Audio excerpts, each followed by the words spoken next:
This is the Kyle and Jackie O show this morning here at KIIS FM. I just wanted to touch a little bit, both of us, on the Melby and Stefan Belafonte divorce and separation and the mess that has rolled out since these two have split. Obviously, there's two sides to this story, and we've seen Mel B do several interviews promoting her upcoming book, which talks about the tumultuous relationship these two have had. Yeah. And she's been talking about this quite a lot, and Stefan has been wanting to get his side of the story out there as well, because he believes it's completely different to Mel's. Right, and Mel, obviously, with the Spice Girls doing the whole tour and everything, doing a lot of press. A lot of interest there. So there's a lot of interest, and so Stefan has said, look, the other side isn't being told, hardly gets a chance to say anything about anything. So, we thought we'd get him on. We'll roll through some of the current accusations or discussions that's been going on surrounding these two. And I remember them as a couple together. They were heaps of fun, always lovely, real life of the party, both of them. But things have changed. That party's finished. Oh, it certainly has. Stefan joins us on the phone. Good morning. Hi, Stefan. Hey, what's up, guys? How you doing? Yeah, we're doing well. Thanks for agreeing to come on. God, there's a lot of mess going on here. I know that a lot of people have messy divorces or separations, but this one is particularly messy. Yeah, it certainly is. Stefan, when you originally decided to separate, did you both have an agreement that you wouldn't talk about each other publicly? Yeah, you know what? Let me just give you guys a quick little rundown of what happened, because I think everybody's like, what happened? And it was kind of just a bunch of allegations out of everywhere. But so essentially what happened was my wife and I decided to separate. We were doing it very amicably. We didn't have lawyers. We were going to get a lawyer at the end after we dealt with our accountants and stuff. When I met my wife, she didn't have $50 million. She had about $350,000 to her name. Yeah. And I had just as much. So we didn't really need a prenup. We built everything that we had together. So what happened was, we were still, somewhat sleeping together. She was living in a different residence. I was living in the house that I had built, and I was selling it so we could split the money. And everything was going great. It was on a Friday, and we were supposed to get lawyers on Monday to sign everything. Yeah. That Friday, I was at my restaurant. My security system called ADT, and they were like, you have about 7 people running around in your residence. And I'm like, oh, my God. They wanted to see if I was at the restaurant because they're robbing my house. Oh, so I live really close. I get in the car. I pull around the corner, and I have about 12 machine guns in my face, tons of cops, and TMZ is there with a camera. And I get dragged into the house, and they said they have a warrant because of guns, drugs, and a bunch of other stuff. So anyway, needless to say, they read me my rights, but they didn't say I was under arrest, so I left. So I couldn't contact her. She wouldn't pick up her phone. As a matter of fact, she had changed her phone number at that point. I went down the street to get a bite to eat. I hadn't eaten all night. I had a friend dropping off some audio tapes, and he called me and he said, buddy, you have about 10,000 cops with guns at your house. And I was like, oh, my God, not again. Oh, my God. This is twice they've been at your place then. So twice. So I go to my place. The cop tells me I have 15 minutes to remove all my items. It's an immediate move out because Melanie lives there with me. And I said, Melanie hasn't lived here in a month. She has her own residence. Here's the address. And they said, no, she lives here. And she stated under penalty of perjury. That's an interesting thing for you guys to get familiar with because Melanie lied a bunch, but we'll get to that. And then she had me move out. And then Melanie, about 3 days later, came with her lawyers to my lawyers and said, listen, if you walk away from any financial stuff and you give up Madison 100%, I'll drop the allegation. Hang on, that's your daughter, right? You had to give up your daughter? You had to give up your child? My daughter. I had to give up my daughter, my biological daughter. And I said to her at that point, I knew exactly what it was. It was a money play. But here's what was crazy is Melanie made this up with her lawyers, right? Yeah, so this is messier than I thought. What happens is, So what happens is, so now Melanie, I say to her, no, over my dead body. I'm not giving up my daughter. Yeah, you're out of your mind. And on top of that, I helped build everything that we have. So half of this house is mine and half of everything else, and I'll see you in court. Well, Melanie, my lawyer told me the most important thing. She told me, Stefan, you're either going to play the media game, the TMZs and the whatever of the world, or you're going to do this for your children and you're not going to focus on that and you're going to do it for the court. And I went the court direction. I shut my mouth for 2 years. I did it for my children. Melanie battled me out and won in the social media. I mean, I was French fried, sauteed, souffled, and what have you. But I won every time we went to court. So every time we went to court, I was advancing. I have 85% custody of my daughter right now. Right. Do you know that when this split happened, Melanie went to the court system and told them that I could plunge a knife into my daughter's chest, and for 8 months, I could only see my daughter twice a week in a 5x5 room with a guy sitting inches away from me in case I tried to harm my daughter. It broke my heart. I cried every night. I was so distraught about that. I lost Angel, who was like my love of my life. I raised her since a little baby, since she was born. She was ripped out of my life. My last text messages from her are crying emojis telling me, "Daddy, I miss you. Why are you abandoning me?" You know, I can't even talk about this. I'm sure it makes me want to like. Why did the courts decide to give you 85% custody now? Was there anything going against Mel where she lost a big chunk? Well, I of mean, custody? Melanie's best friend of 25 years, someone who I never knew, I never talked to, who was living with Mel, and, you know, he was disgusted at what Mel was doing. And the straw that broke the camel's back was Melanie was, you know, sleeping with all these different guys. And by the way, she's a grown woman. She can do whatever she wants. But when you're bringing, you know, these guys around the kids, and one of the guys she brought home at night, and it was an Uber driver, I think, and that she met in the Uber, brought him into the house, had sex with him, left him in the house. She was asking him for cocaine 24/7. She was doing all this nutty stuff. And, you know, he pretty much said, "I'm done," and he quit. Wow. And so he testified. He testified, and he came in and said, "This woman's a wreck." And, you know, Melanie has, spins it off that, "Oh, I paid him money to say this." And that, you know, here's the truth, guys. The book that Melanie wrote right now, in about 2 weeks, 3 weeks, a month, however long it takes. But what I want the world to see is this. Do not believe a word I say. I am the worst. Don't believe a word that Melanie says. She's the worst. How about that? All I want you to do is look at the evidence. Only the evidence that's about to be put out. Melanie squashed all of my evidence the day before court because she did not want it to come out, that she's a raving alcoholic. Everything she said about me in that book is everything that she is, but she's a narcissist, so someone else has to be in blame for it. Somebody, right? It's not her. Nothing's part of her. It's everyone else's fault. What's going to come out is, what's going to come out is the real evidence of everything. Melanie saying that she was left with $800.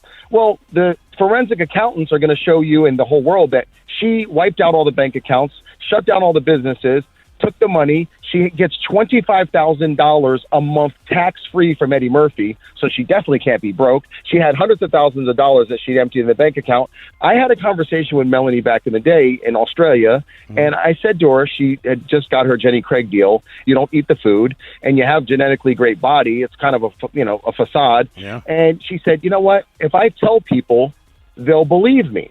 And it didn't really stick in my brain too much then, but then now, Melanie, she was just on a show with Pierce Morgan, and she was mad when he brought up, or the co-host brought up, the fact that maybe I may have a vehicle to come on that show. And she said he shouldn't be allowed on this show because Mel B says so. Right. No, I did see that. Yeah. I saw Pierce reading out the response, but at the end he said at the end like he felt like he had to read it out, and then he said he was on Team Mel. But it seems like only two people that know the truth here are you and Melanie. That's it. The rest of us, no, that's incorrect. Me, Melanie, and the judge, and now soon to be the world. The videos where she said that we were having all this sex and the craziness, I have the videos of her filming me, her completely dressed, filming me doing sexual things, turning the camera on herself saying, "I like it," and instructing me what to do. I have her instructing me what to do with any of the girls, telling me to do this and do that. This is what she wants. And the problem is Melanie's like this Monday morning quarterbacker who, you know, the person that goes out and gets drunk with you and then wakes up the next morning and goes, "Why'd you let me get so wasted last night?" And you're like, "No, but Johnny, you were the one piling the shots." Yeah. So Melanie is the boss. You've been around her, Kyle. Yep. You guys have been around her. Melanie is no chump. When she was around you, What she did was she took the recipe for all the real abuse victims, and shout out to all the real abuse victims that have been through what Melanie's saying she's been through. I sympathize 1,000,000% with you. But Melanie is a fraud because she took what you guys have been through, where you had someone seclude you away and talk negative to you and really beat you down morally, and she tried to implement it in her life, but it doesn't fit. She's a multimillionaire who's traveling around, sometimes out of the country for 3 months at a time, partying, drinking, doing drugs, and I can't reach her for weeks on end. So how do I control her? So Stefan, Mel claimed that she was hospitalized in 2014 because she was beaten up by you. Was she actually hospitalized? Obviously, you're saying there's absolutely none of that happening. Was she hospitalized for a start, and was it because of something else? When she was hospitalized, that was the one I was talking about in her declaration, where she said I beat her with the to door. the point of almost So whatever. What was she? The door. What and then was I think in her book she says she was hospitalized because she did a drug overdose. Here's what really happened. She was partying, doing tons of coke in London, okay? And she damaged her body. She was doing pills, coke, and she was on a bender for like 3-4 days straight. She had the X Factor finals coming up, and then she went to the hospital. And when she went to the hospital, she came up with the story because PR and everyone else comes, and they say, "Oh my God!" And she said, "I ate 200 pills of paracetamol or whatever." Now, guys, Google what would happen to you in a 12, because she took it at 9 o'clock and didn't leave till 12. So it's about 14 hours. What would happen if you ate 200 paracetamol pills and you didn't go to the hospital for 14 hours? You'd be dead hours before you ever got to the hospital. Right. You'd start violently puking, and you would immediately, in about an hour, 2 or 3, your body would start to shut down, and you would need immediate attention. So she went there, and then she lied about it in her first declaration and said that I beat her to a pulp. But what happened was the judge asked her, "Where are your hospital records?" Because that could have been the open and shut case. We wouldn't have went 2 years into nothing. We would have went to court. He says, "Where's your hospital records?" And Melanie, we tried to compel her through the court, and she fought it under HIPAA law to not show any of her hospital records, because it would have shown all the cocaine and drugs, and it would have never shown any of no abuse. She never had a mark on her. When she went to the hospital, she was mark free. She didn't have any bruises or beat up or bloody head, like she said. So now, as you and I know you, I know Melanie. We've known Melanie for a long time. I've known you for a long time. I never got an inkling that anything was ever wrong, but then that doesn't prove anything to me one way or another. You know, some people can go through domestic violence and some sort of a bad relationship and hide it from everybody. But the thing that worries me is very risky, if what you're saying is true, that she's doing all these lies in court. Like it does sound like she will easily be found out to be lying, because you are saying there is a lot of proof to basically back it up. Yeah. Only proof, guys. Only proof, not my word. When I walk into this courtroom, first thing I'll say to the judge, do not listen to what I say. Only look at what I show you. And that is text messages that have been forensically validated from a forensic person that looks at the metadata to make sure nothing's been arranged, deleted, or manipulated. Yeah. So I have that. I had to pay $25,000 for that. I got all my ducks in order. This whole time she's been doing all this bad mouthing, and know what I've done? I've gotten every single one of her things that she says, and every day it changes. It went from I was beating her bloody, I was a sex trafficker. I owned an adult pornography place. She said I owned Chat Your Bait, which, in a weird way, I wish I did. I don't know what that is. But, I'll check it out.